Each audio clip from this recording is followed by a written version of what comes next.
So, I decided to watch The Big Bang Theory for the first time to see myself, a nerd, represented. And here's my reaction to the first episode.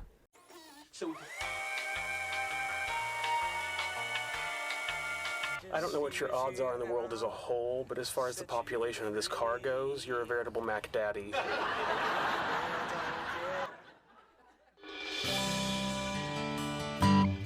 That's it? Okay, I think that's a rough start, so I decided to watch the second episode. Yeah, I think you already know where I'm getting at. 2 episodes in, and I'm still not satisfied with what I'm seeing. Not only because I wasn't laughing, but I also didn't see myself in the cast of characters on a show that's supposed to represent me. It feels like the writers wrote what they think nerd culture is, instead of writing what it actually is. So I got a tablet right here with the Big Bang Theory group. And of course, we got the 4 nerds for the first 2 episodes. I'm assuming these 2 are also nerds due to priming because all of them are wearing glasses. So we got one of that nerd stereotypes. And because of many years of cultivation, after being exposed to several media where it involved nerds and geek culture and stuff, all of the nerd characters have bad wardrobe. And this is the most offensive one, where there's a branding on the shirt that references video games, comic book, or movies.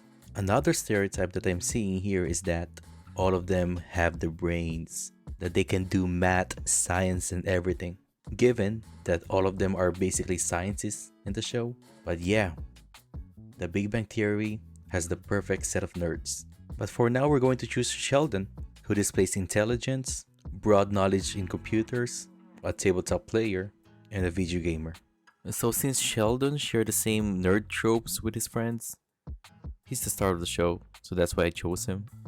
He might not be wearing glasses, but he has all of the nerdiness tropes, according to the media. Other nerds like Otacon from the Metal Gear Solid series and Dwight Schrute from The Office shares a lot of similarities with Sheldon.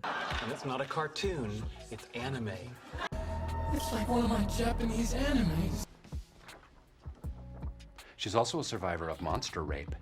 These 3 are under huge corporate companies, Warner Brothers, Konami, and NBC, respectively. And this is a big deal because their reach is all over the world and can influence the minds of a population.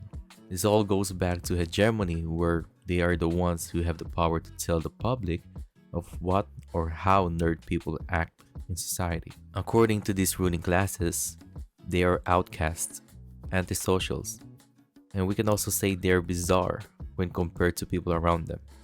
I always work alone. Alone? Are you an otaku too? Which is why sometimes the word nerd will be interchangeable with the word geek, which has its own origins with carnival performers in the past that did grotesque acts. Yikes.